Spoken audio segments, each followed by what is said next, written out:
우리 함께 하나님의 말씀을 함께 봉독하도록 하겠습니다. 우리 같이 읽습니다. 시작.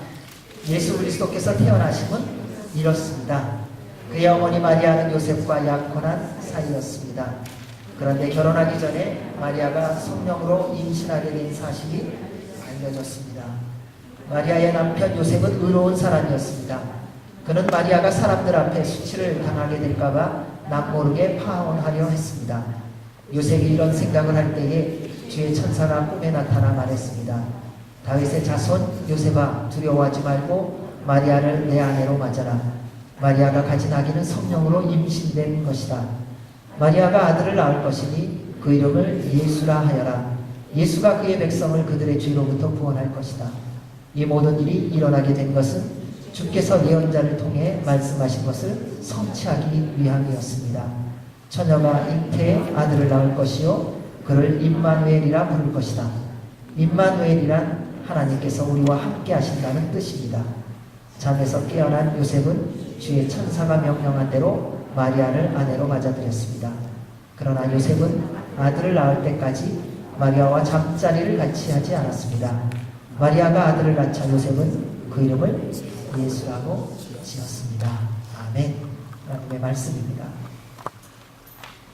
언제나 오늘이 되면은 많은 사람들이 기쁘고 즐거운 것에 대한 기대와 상상을 합니다. 그런데 가장 즐겁게 지내는 사람이 누구인가를 생각해 보면은 세상에서 물건을 파는 사람, 선물을 주고받고 예수 그리스도를 모르는데 크리스마스는 선물을 주고받는 날이라고 생각하는 사람들이 아닌가 생각합니다.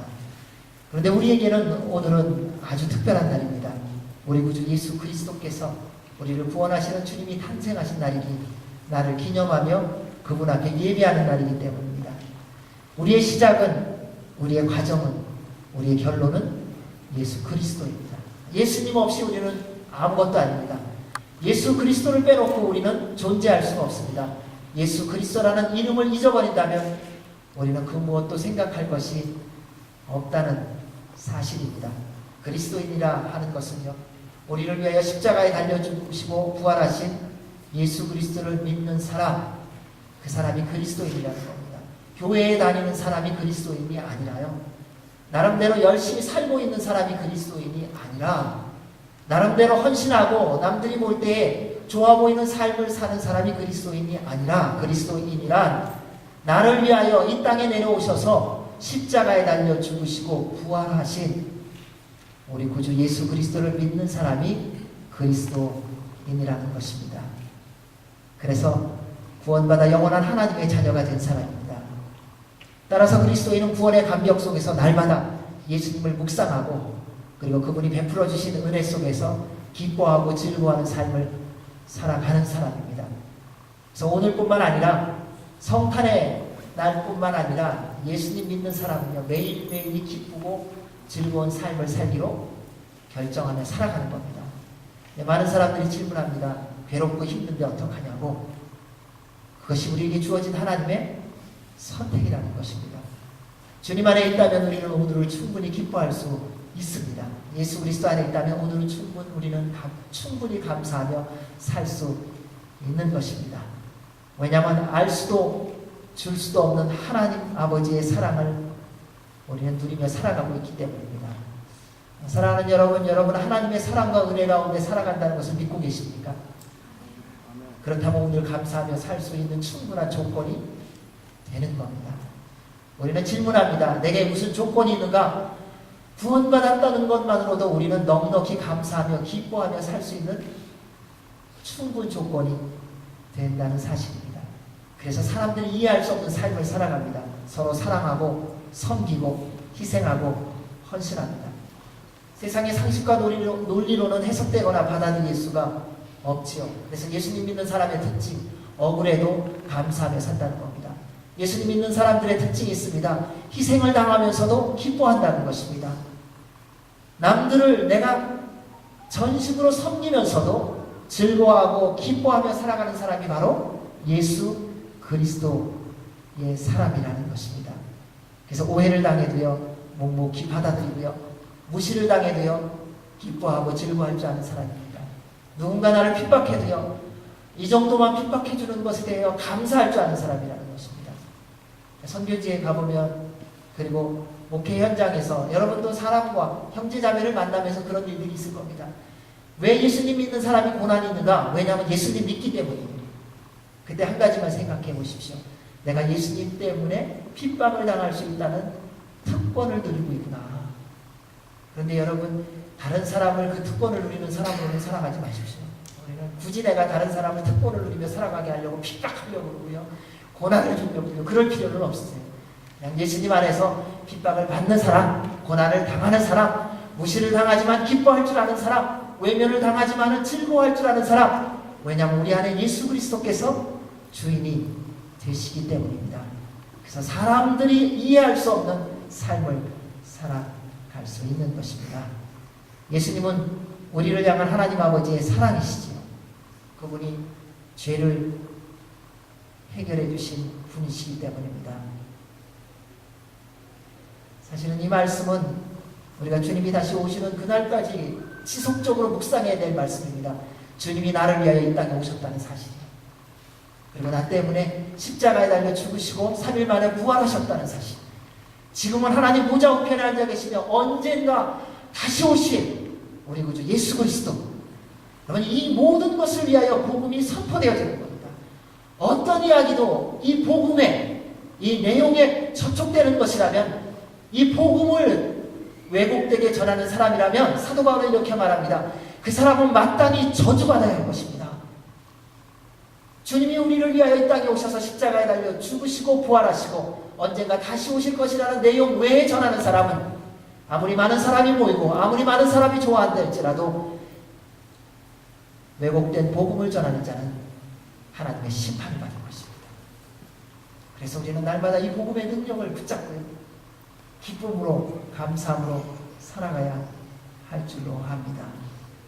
우리 예수님은요, 십자가에 달려 죽으시려고 태어나셨습니다. 그 길만이 우리의 구원을 해주실 수 있는 길이기 때문에요. 여러분, 우리는 내가 살려고 살지 않습니까?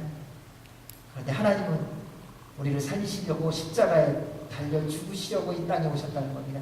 근데 이게 예수님을 믿는 우리의 모습이어야 된다는 겁니다. 여러분, 우리가 오늘을 사는 이유는요, 내 이웃을 살리기 위해서 사는 겁니다. 내가 살기 위해서 사는 게 아니라 나의 동료가 새로워지기 위해서 내가 사는 거라는 것입니다. 내가 살기 위하여 다른 사람을 무시하는 것이 아니라, 세상의 사람들은 이렇게 말합니다. 나도 죽겠다고, 내가 먼저 살아야 되겠다고 말합니다. 그러나 예수 그리스도를 믿는 사람의 고백은 뭐냐면요, 당신이 살기 위해서라면 내가 헌신하겠습니다. 당신이 회복될 수 있다면 내가 죽겠습니다. 이것이 예수님 믿는 사람의 고백이라는 겁니다. 왜? 이것이 아버지의 사랑이거든요. 이것이 우리 구주 예수 그리스도께서 이 땅에 오신 목적이시기 때문입니다. 예수님께서 이 땅에 오신 모습만 보아도 알 수 있습니다. 그분은 가장 낮고 천한 곳에 오셨습니다.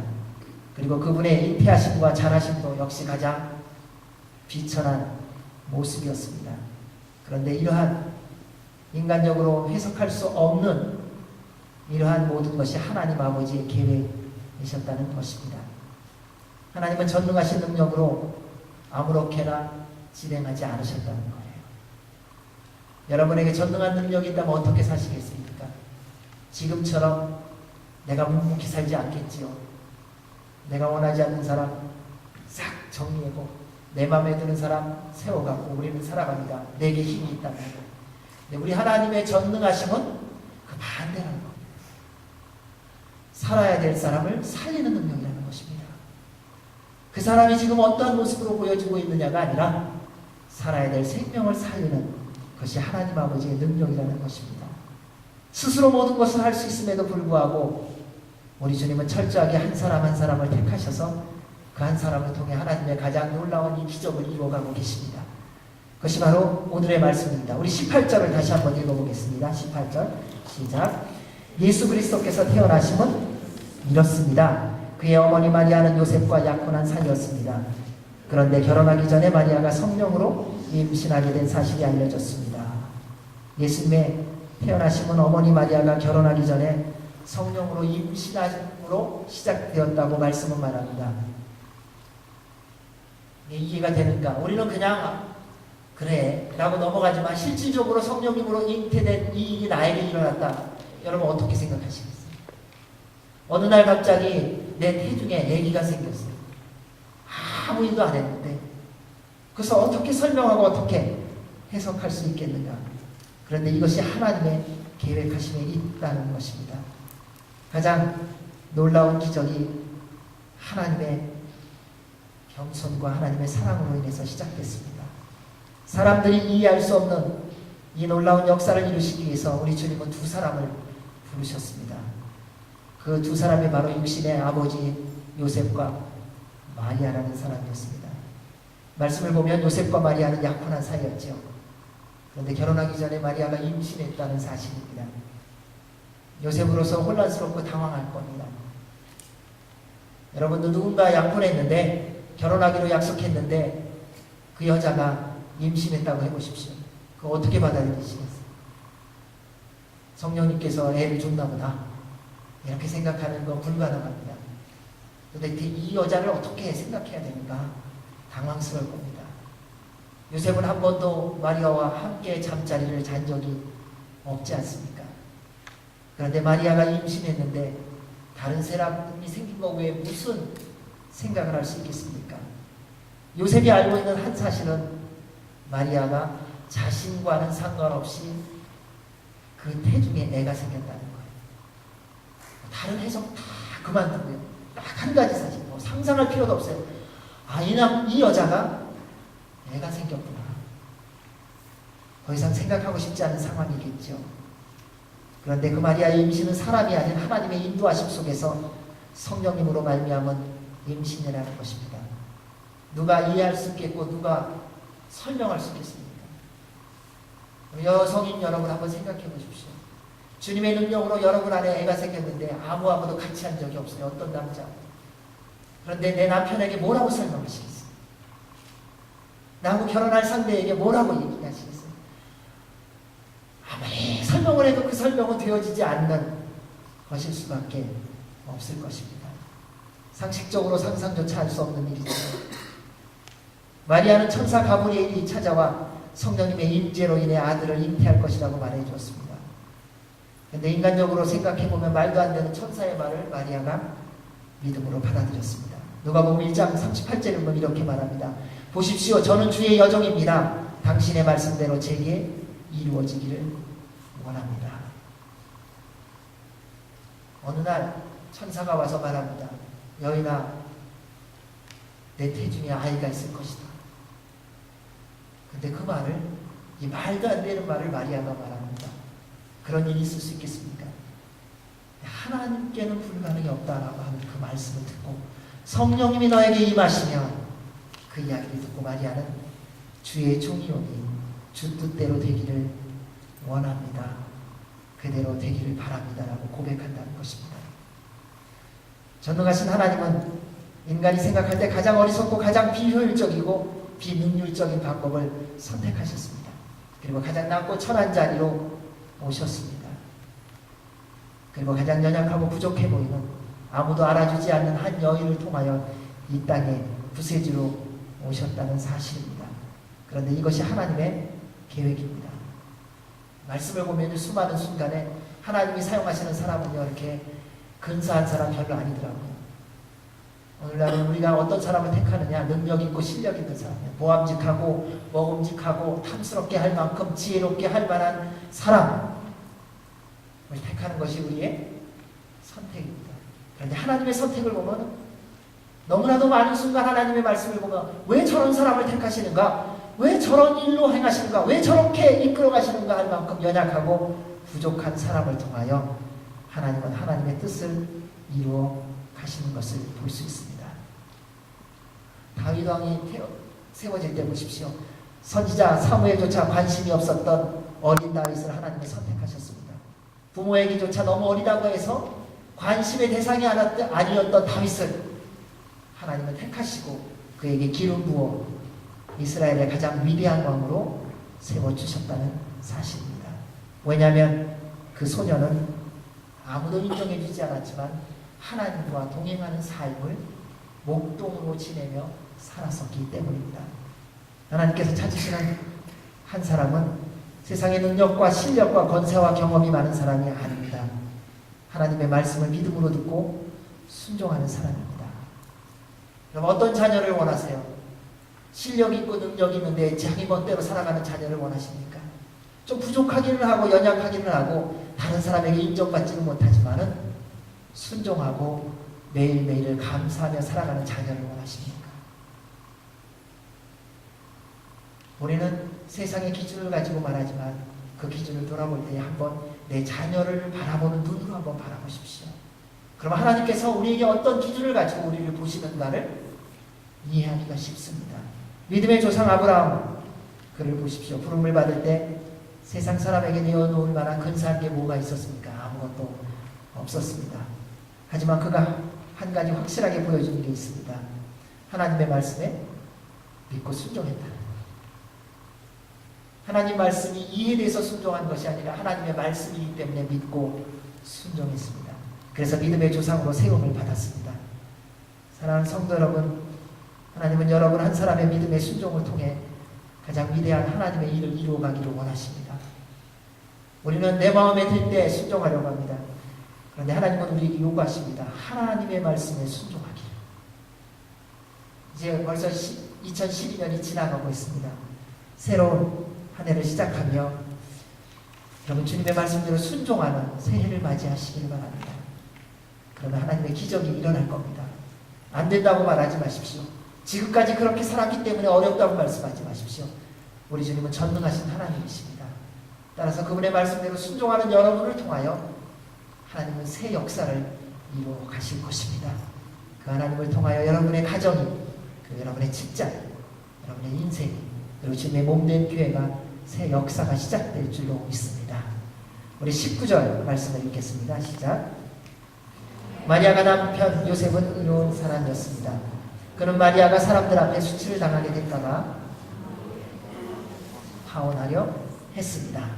성경은 마리아의 남편 요셉은 의로운 사람이라고 증거합니다. 얼마나 좋은 사람인지요. 성경이 말합니다. 의로운 사람이라고. 요셉은. 저도 이러한 사람이 됐으면 좋겠다는 기도의 제목이 있습니다. 주님이 보실 때 의로운 사람이라고, 주님이 자랑할 만한 의로운 사람이 되면 얼마나 좋을까.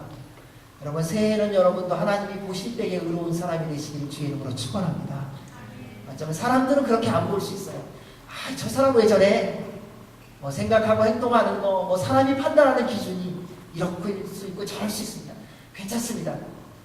우리가 2013년에는 하나님 앞에서 이러한 인정을 받기를 원합니다. 하나님이 보실 때에 의로운 사람이 되십시오.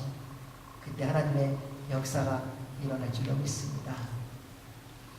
그가 의로운 사람이라는 증거가 있습니다. 마리아와 약혼한 사이였는데 마리아가 애가 임신했다는 소식을 듣고 취한 태도를 통하여 그걸 보여줍니다. 감정적으로 생각하고 세상적으로 생각하면 당연히 당당하게 세상에 말해야 됩니다. 내가 파혼합니다. 이 여자가 나하고 함께한 적이 한 번도 없는데 애가 생겼어요. 따라서 내가 파혼하는 것은 정정당당합니다. 이렇게 얘기하면서 당연하게 파혼을 해야 될 것입니다. 근데 요셉은 약혼 여인 마리아가 혹 사람들 앞에서 부끄러움을 당하게 될까봐 남 몰래 파혼하려고 했다. 이렇게 말씀이 증거하고 있습니다. 그녀를 보호하려고 했다는 사실입니다. 요셉을 통해서 하나님의 뜻을 이루는 사람의 태도를 오늘 저희들이 세 가지를 볼 수 있습니다. 요셉을 통해서 하나님의 가장 놀라운 역사를 이루어가는 하나님의 사람의 세 가지 태도를 볼 수 있다는 겁니다. 첫째, 하나님의 사람은 상대의 부끄러움과 잘못을 들추어내는 자가 아니라 덮어주는 사람이라는 것입니다. 세상에 속한 사람은요, 상대의 부족함을 한번 잡으면요, 동네방네 소문내는 사람이에요. 우리의 한번 특징을 보십시오. 사람들의 특징을 보십시오. 좋은 소식은요, 별로 안전하더라고요. 기쁘고 즐거운 소식은요, 어떻게 해서든 축소하는 경향성이 있습니다. 그런데 남의 약점, 부족한 점은요, 동네방네 메가폰 가지고요, 얼마나 소문을 내는지 모릅니다. 오늘 여기서 얘기했는데 뒤돌아서면 벌써 다 알고 있어요. 나의 약점에 대해서는요, 어찌나 소문이 빠른지. 그런데 하나님의 사람은 약점에 대해서는 덮어주는 사람이고 장점에 대해서는 드러내는 사람이라는 것입니다. 주님 안에서 함께 기뻐할 수 있는 사람, 일에 대해서는 적 적극적으로 홍보하고 드러내는 사람이고요. 그리고 다른 사람의 부끄러운 점, 연약한 점에 대해서는 애를 써서 수고하며 예수 그리스도의 이름으로 덮어주고 그리고 감싸주는 사람이 바로 하나님의 역사를 이루어가는 하나님의 사람의 모습이라는 것입니다. 하나님의 의로운 사람은 상대의 잘못을 그래서 예수 그리스도의 사랑으로 덮어주는 겁니다. 내가 덮어줄 수 있는 능력이 있어서 덮어주는 게 아니에요. 여기에 우리의 오해가 있습니다. 내가 신앙생활 40년, 50년 했기 때문에 다른 사람의 약점을 덮어줄 수 있는 능력이 있다. 아니요. 50년, 60년 신앙생활하고 나니까요. 무슨 현상이 벌어지냐면요. 하도 들은 게 많아가고요. 이미 다 들으면서 마음의 판단이 다 서요. 그래서 누가 소문내는지 아세요? 예수님 처음 믿은 사람은 별로 소문 안 내요. 교회 오래 다닌 사람이 나름대로 열심히 헌신했다고 스스로 믿는 사람이 소문을 많이 내더라고요. 정말 믿는 사람은요. 점점 더 겸손해지고요. 점점 더 사랑으로 다른 사람의 연약함을 덮어줍니다. 왜요? 그 삶의 주인이 예수 그리스도이시기 때문에. 이것이 하나님의 사람의 특징이라는 겁니다. 성령님의 능력으로 감당하는 것입니다. 그때 예수님이 이 땅에 오심의 참된 의미가 온 땅에 전달되어지기 때문입니다. 오늘날 하나님은 이러한 한 사람을 찾고 계십니다. 왜냐하면 그 모습이 바로 예수님의 모습이기 때문에. 여러분, 예수님이 우리의 약점을 드러내고 눈매방에 소문내는 거 보셨어요? 여러분, 기도 제목 낼 때에 다 소비지 않습니까? 적당하게 내가 생각할 때 이것은 소문내도 돼 하는 정도의 수준으로만 기도 제목 내놓잖아요. 왜? 나의 연약함을 내놓으면 다 하니까. 주님은 어떻게 하셨습니까? 나의 가장 부끄러운 점을 주님 앞에 내놨을 때에 우리 주님이 그 부끄러운 것을 가지고 다른 사람이 기도할 때에 성원아, 이 사람의 기도 제목이 이거다. 너 그러니까 이거 잘 알아라. 말씀하신 적 한 번도 없어요. 예수님의 사람의 특징이 뭔가? 상대의 연약함을, 부끄러움을 들추는 자가 아니라 덮어주는 사람이라는 것입니다. 사랑하는 여러분, 하나님 아버지는 여러분을 통해 이 땅에 예수 그리스도를 전하기를 원하십니다. 이기주의와 개인주의로 팽배되어 있는 이 세상에 외로움과 고독함으로 인해 힘들어가는 세상 사람들에게 우리 주님은 여러분을 통해 예수 그리스도를 전하기를 원하세요. 여러분, 이렇게 말하지 마십시오. 나도 그런 사람 없다. 하나님은 여러분이 그러한 사람 되기를 원하십니다. 나도 내 마음을 열어놓을 사람이 없다고 말하지 마십시오. 우리 주님이 찾는 한 사람은 이미 여러분 안에 예수 그리스도가 주인이시기 때문에 우리가 먼저 그 마음의 문을 열고 예수 그리스도를 정언하는 예수 그리스도의 사람 되기를 원하신다는 사실입니다. 사랑하는 여러분, 이미 여러분이 예수 그리스도의 사람임을 믿으시기 바랍니다. 그래서 예수 그리스도를 증거하는 여러분 모두가 되시길 주의 이름으로 축원합니다. 우리 20절에서 23절 말씀 읽겠습니다. 시작.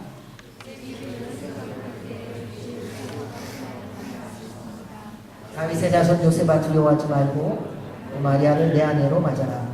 마리아가 가진 아기는 성령으로 임신된 것이다. 마리아가 아들을 낳을 것이니 그 이름을 예수라 하여라. 예수가 그의 백성을 그들의 죄로부터 구원할 것이다. 이 모든 일이 일어나게 된 것은 주께서 예언자를 통해 말씀하신 것을 성취하기 위함이었다. 처녀가 잉태의 아들을 낳을 것이며 그를 임마누엘이라 부를 것이다. 임마누엘이란 하나님께서 우리와 함께 하신다는 뜻입니다. 천사는 요셉에게 나타나 또 말해줍니다. 마리아의 임신은 불륜이 아니라 성령님의 잉태케 하심으로 잉태되어진 것을 알려줍니다. 하나님의 인도하심과 계획하심을 알려주었습니다. 그러니 두려워하거나 당황하지 말고 아내로 맞이하라고 말합니다. 21절을 보면 왜 마리아가 성령님으로 인해 잉태하여 아들을 낳았는지에 대해서 설명합니다. 예수가 그의 백성을 그들의 죄로부터 구원할 것이다. 예수님께서 이 땅에 오신 목적입니다. 예수님은 죄로 인해 죽을 수밖에 없는 인간을 구원하시려고 하늘 보좌를 버리시고 이 땅에 내려오셨습니다. 하나님께서 세상을 이처럼 사랑하셔서 독생자를 주셨으니 이는 그를 믿는 사람마다 멸망하지 않고 영생을 얻게 하려는 것입니다. 하나님께서 자신의 아들을 세상에 보내신 것은 세상을 심판하시려는 것이 아니라 그 아들을 통해 세상을 구원하시려는 것입니다. 우리 하나님 아버지는 죄로 인해 멸망당할 수밖에 없는 세상을 다 구원하기를 원하세요. 우리는 구원받는 거에 생각하면 여러분 이런 사람 없으세요? 저 사람은 구원 안 받았으면 좋겠다. 저 사람하고는 같이 하나님 나라 안 갔으면 좋겠다. 이런 사람 혹시 없으세요? 내가 다 해도 아유 저 사람 구원 받을 수밖에 없는 것 같은데 그러면 하나님 나라 가면 다시는 저 사람하고 만나지 않게 해주십시오. 근데 주님의 나라 가면 그 사람하고 꼭 천국 열차 올라가는데 옆좌석에 앉히시더라고요. 같이 가게 하세요. 올라갈 때부터. 그리고 가면은요 영원히 옆자리에 앉게 하세요. 왜? 주님의 살아계심을 경험해야 됩니다. 사랑하는 여러분, 우리 주님은 온 인류가 구원받기를 원하십니다. 온 사람이 다 구원받기를 원하신다는 것입니다. 그래서 예수 그리스도를 이 땅에 보내주셨습니다. 22절의 말씀에 있듯이 이미 예언자를 통해 말씀하신 대로 하나님의 때에 다 이루어 가십니다. 동일하게 우리의 인생도 하나님의 말씀대로 진행되어질 것입니다.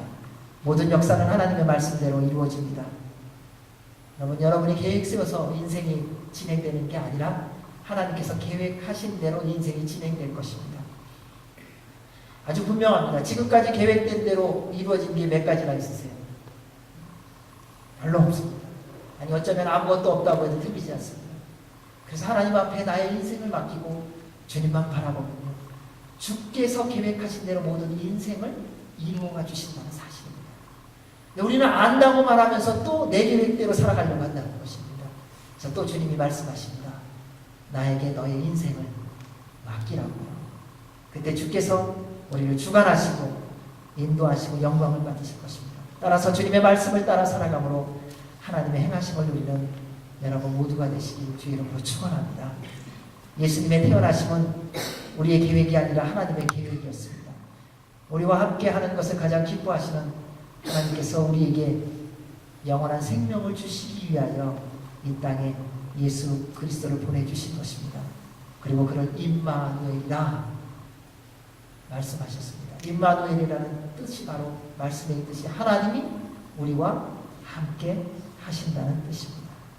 사랑하는 여러분, 하나님이 여러분과 함께 하십니다. 이게 매일 매순간 좀 믿어져요. 주님이 나와 함께 하신다. 여러분, 주님이 함께 하시는 걸 믿는다면 무엇이 걱정이 되겠습니까? 어떤 일이 염려가 되겠습니까? 주님이 함께 하시는데 어떤 풍랑이 온들 그것이 나하고 무슨 상관이 있겠습니까? 살아계신 하나님이, 창조주 하나님이 나와 함께 하시는데 내 주변에 어떤 여건이 되어 있든 그것이 무슨 나와의 갈등을 갖게 하겠습니까? 아무 갈등이 없죠. 왜요? 그분은 살아계신 하나님이시니까요. 사랑하는 여러분, 하나님이 전능하신 거 믿으세요? 정말 하나님 전능하세요? 아멘. 그분이 함께 하신다는 거 여러분 믿으세요? 아멘. 저는 여러분 안에 하나님이 살아계시다는 것이 좀 피에 좀 흘렀으면 좋겠어요. 혈관 가운데 이 피부 한 조직 가운데 좀 흘렀으면 좋겠어요. 누가 내 마음을 화나게 할 때도 하나님이 나와 함께 하시니까, 누가 나를 좌절하고 낭망케 할 때도 살아계신 하나님이 나와 함께 하시니까 그럼요 괜찮더라고요. 그만큼만 해준 게 감사한 거죠. 10대를 때릴 수 있었는데 9대까지만 때리는 거예요. 사도 바울이 그 고백을 한 거예요. 40에서 한 대 가방매를 5번이나 맞았다고 그랬거든요. 그러니까 그게 감사한 거예요. 사도 바울의 고백이. 하나님, 제가 40대를 맞아서 죽을 수도 있었는데 주님이 지켜주셔서 39대만 맞고 살았습니다. 감사합니다. 배가 파손이 되어갖고 죽을 뻔했는데 하나님 그 가운데서 저를 지켜주셔서 생명을 주셨으니 감사합니다.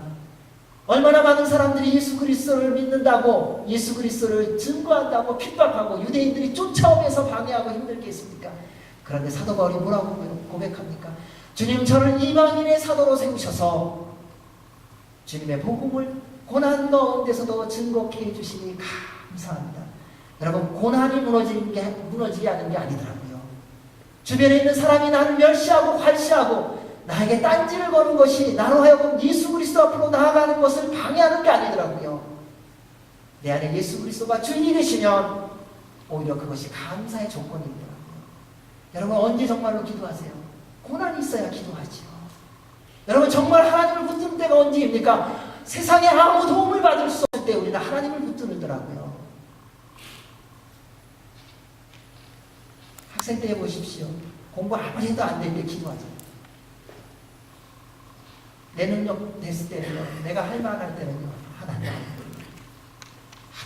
하다 안 되면 하나님 붙들고. 그래서 혹이라도 여러분 안에 풍랑이 있고 고난이 있으면 여러분 감사하기로 선택하고 결정하십시오. 하나님 이만큼 고난 주셔서 주님을 찾게 해주셔서 감사합니다. 그러면 더 감사할 일을 하나님이 부어주시는 줄로 믿습니다. 이분이 우리 하나님 아버지십니다. 우리 하나님은 모두가 구원받기를 원하십니다. 우리 예수님은 우리와 함께 하시려고 오셨습니다. 죄로 인해 하나님으로부터 멀어진 우리를 다시 회복하시려고 오셨습니다. 따라서 날마다 주님과 동행하며 그분의 영광을 누리시는 여러분 모두가 되시기를 주의 이름으로 축원합니다. 24절 25절 읽겠습니다. 시작. 잠에서 깨어난 요셉은 주의 천사가 명령한 대로 마리아를 아내로 맞아들였습니다. 그러나 요셉은 아들을 낳을 때까지 마리아와 잠자리를 같이 하지 않았습니다. 마리아가 아들을 낳자 그 이름을 예수라고 지었습니다. 요셉이 하나님의 뜻을 이루는 사람임을 증거하는 두 번째 태도입니다. 24절의 말씀처럼 하나님의 사람은 말씀을 듣고 믿음으로 순종합니다. 우리 하나님은 사람에 따라 여러 가지로 말씀합니다. 어떤 사람이 꿈으로 상황을 통해서 말씀을 읽을 때에 기도할 때에 여러 가지로 하나님의 말씀을 보면 응답하는 것을 볼 수가 있습니다. 하나님 사람의 능력은요, 세상의 꿈과 하나님의 꿈을 구별할 줄 안다는 것입니다. 우리는 돼지꿈 꿈은 좋다고 말합니다. 하나님의 사람은 돼지꿈과 하나님의 이상을 구별하는 능력이 있습니다. 왜냐하면 성령님 충만하고 영적으로 깨어있기 때문입니다. 여러분 나이 많이 들었다고 하나님 말씀 구별하는 능력이 있는 거 아닙니다. 교회만 오래 나왔다고 하나님의 말씀을 구별하는 게 아니더라고요.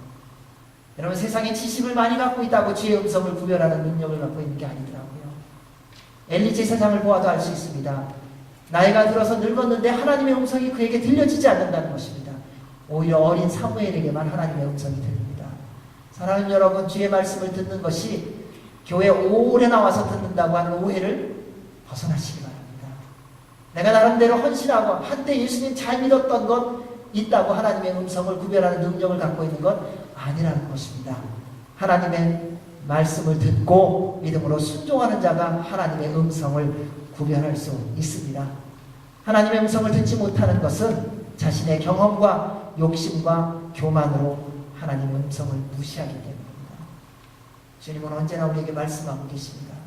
그런데 내 마음의 욕심이, 내 마음의 안에 있는 미움이, 내 안에 있는 시기심이 하나님의 음성을 무시한다는 사실입니다. 따라서 올해가 지나가기 전에 사랑하는 여러분, 하나님의 말씀이 무조건 믿어지시기를 주의 이름으로 축원합니다. 누가 전하는 자가 아니에요. 하나님의 말씀이 선포될 때는 그것이 믿음으로 믿어지는 것이 나에게 복된 것입니다. 여러분 희한하죠? 대통령이 내가 비행기표 사주겠습니다. 그러면 다 믿어요. 그런데 다른 사람이 비행기표 사줄게요. 안 믿어요. 능력이 없다는 거예요. 하나님의 말씀은 전하는 사람에게 능력이 아니라 하나님께 능력이 있다는 것을 믿는다면 주님의 말씀이 선포될 때마다 우리 안에 능력으로 들어올 줄로 믿습니다. 이것이 우리 주님의 말씀이기 때문입니다. 요셉을 보십시오. 하나님이 기뻐하시는 분명한 삶의 태도를 보여주었습니다. 그것은 하나님의 말씀을 듣고 순종했다는 것입니다. 자신의 형편이나 상황에 따른 순종이 아니라 비록 이해되지 않고 해석되지 않았지만 온전히 주님의 말씀에 순종했습니다. 이러한 태도가 바로 하나님의 기적과 하나님의 가장 놀라운 역사를 이루는 비밀의 태도입니다. 사랑하는 여러분, 하나님은 수많은 보여지는 제사보다 믿음의 순종을 기뻐하십니다. 그래서 하나님은 오늘도 말씀을 듣고 소리 없이 순종하는 한 사람을 찾고 계십니다. 저는 이 사람이 여러분이기를 바랍니다. 하나님께서 이렇게 하나님의 말씀에 하나님의 말씀인 줄 알고 믿고 순종해서 하나님의 가장 크고 놀라운 기적을 이루는 한 사람, 그 사람이 여러분 되시기를 주의 이름으로 축원합니다. 세 번째 25절의 말씀처럼 하나님의 사람은 말씀을 이루기 위해 개인적인 욕망과 욕심을 절제하고 인내하는 사람입니다. 요셉은 예수님이 태어날 때까지 마리아와 잠자리를 같이 하지 않았다, 이렇게 말씀합니다. 하나님의 말씀을 믿는 증거는 말씀이 이루어질 때까지 믿음으로 소망 가운데 인내하며 기다리는 것입니다. 마땅히 주장할 것들이지만 주님의 뜻이 이루어질 때까지 내 개인적인 생각을 포기합니다. 여러분, 정말 믿으면요, 기다립니다. 하나님의 말씀이 정말 살아있다고 믿는다면 반드시 말씀이 이루어질 것을 믿는 믿음과 소망을 가지고 기다립니다. 뭐예요? 하나님의 말씀을 믿기 때문에. 여러분의 아버지가 선물을 사준다고 했을 때 그동안 사줬어요. 기간이 얼마나 오래 걸리느냐, 그것 때문에 갈등하지 않아요. 힘들 수는 있어요. 그런데 내 아버지가 약속했다면요, 믿고 기다려요. 왜요? 우리 아버지는 약속을 지켜주니까. 저는 이 기다림에, 이 약속의 상처가 있는 사람이에요. 저 형이 있는데, 저 형이 약속을 했다가 안 지킨 게 있어요. 어렸을 때. 왜 그랬는지 저도 잘 몰라요. 나중에 이제 다 해결이 됐는데, 그걸 보면서 오늘의 이 말씀을 다시 생각하면서 그런 생각을 했어요. 아, 믿음이 없구나. 제 안에 믿음이 없구나. 여러분 안에 믿음이 있다면, 우리 안에 정말 예수 그리스도를 향한 믿음이 있다면 주님께서 나의 삶을 변할 것을, 나의 성품을 바꿀 것을, 나의 삶의 태도를 바꿀 것을 믿고 반드시 날마다 변하는 것을 경험하게 될 줄로 믿습니다. 근데 우리가 안 믿어요. 나는 안 변해. 저 사람 안 변해. 뭐예요? 그것은 내 믿음이에요. 정말 주님이 살아계신다는 것을 믿는다면, 우리 하나님께 불가능이 없다는 것을 믿는다면, 여러분의 인생 가운데 어떤 불가능이 있더라도 하나님 앞에 기도할 때에 그분의 때에 반드시 응답하실 것을 믿고 끝까지 기도하게 되는 줄로 믿습니다. 그것이 우리 하나님이세요. 따라서 하나님, 여러분 주님 앞에 기도하는 것이 있습니까? 끝까지 기다리십시오. 다윗 왕을 보십시오. 저는 참 다윗 왕을 좋아합니다. 그는 결정적인 인간의 기회가 있는데도요, 사울 왕을 2번이나 그 결정적인 기회 속에도 죽이질 않아요. 그가 그렇게 하지 않았던 이유는 딱 한 가지예요. 하나님 때문이에요. 자기 때문이 아니었다는 거예요. 내가 살기 위해서가 아니라는 겁니다. 내가 살아남기 위해서라면 사울 왕을 죽였어야 돼요. 내가 살기 위해서가 아니라 하나님의 말씀이 이루어지기 위하여 인간적인 기회를 포기했던 사람, 그가 다윗 왕이었어요. 하나님의 사람의 특징이 여기 있다는 겁니다. 내가 잘 되기 위해서 주변의 사람을 정리하는 사람이 아니라 하나님의 뜻이 이루어지기 위하여 당장 내게 도움이 될 만한 것도 포기할 줄 아는 사람이라는 거예요. 주님의 뜻을 이루기 위하여 절제할 줄 아는 사람이라는 거예요. 하나님의 말씀이 이루어지는 것을 맛보기 위하여 기다릴 줄 아는 사람이라는 겁니다. 오히려 수많은 고난과 죽음의 위협을 당하면서도 끝까지 견디며 하나님의 뜻대로 살아가는 것입니다. 그로 인해 하나님의 때에 가장 위대한, 가장 하나님이 기뻐하는 마음에 합한 왕으로 세움을 받고 삶을 살았습니다. 사랑하는 여러분, 하나님 아버지는 여러분을 통해 가장 아름답고 복된 일을 이루기를 원하십니다. 그를 위해 항상 성령님 충만하시기 바랍니다. 그래야 욕망이 절제될 수 있습니다. 우리 안에 미움을 해결할 수 있는 비결이요, 성령님 충만한 것밖에 없어요. 예수님의 주인이 되셔야만 가능한 것입니다. 모든 인류의 구원자이신 예수 그리스도의 이 땅에 오심은 한 남자 요셉과 한 여자 마리아의 말씀에 순종함으로 통해서 이루어졌습니다. 우리 주님은 여러분을 통해서 우리의 구원자이신 예수 그리스도를 온 세상에 증거하기를 원하십니다. 사랑하는 여러분, 이것보다 기쁘고 복된 일은 없습니다. 여러분, 가장 즐겁고 복된 일이 무엇인가? 나의 삶을 통하여 예수 그리스도가 또 한 생명에게 증거되어지는 것입니다. 이것이 가장 아름답고 복된 일인 것입니다. 죽어가는 영혼과 생명을 주님께로 돌아오게 하는 축복의 통로가 되시기 바랍니다. 이 성탄의 기쁜 날, 사랑하는 여러분, 정말 기쁜 게 무엇인가? 우리끼리 즐겁고 농담하고 이런 것이 아니라 하나님의 나라가 이 땅에 임한 것을 전하고 나누는, 그래서 잃어버린 영혼이 주께로 돌아와 구원받는 역사를 보는 그런 기쁨의 영원한 기쁨의 소식을 함께 누리며 함께 나누는 그러한 날들이 되기를 바랍니다. 여러분, 예수 그리스도를 전하십시오. 때를 얻든지 못 얻든지 예수 그리스도를 증거하시기로 결정하시기 바랍니다. 임마누엘의 하나님께서 여러분과 함께 하실 것입니다. 남은 평생 우리 구주 예수님을 증거하는, 그래서 주님의 기쁨과 자랑이 되시는 여러분 모두가 되시기를 주의 이름으로 축원합니다. 아멘. 기도하겠습니다. 하나님 아버지, 주님의 탄생하심을 기뻐하며 저희들이 함께 모였습니다. 우리 안에 참된 기쁨이 회복되어지게 하여 주시옵소서.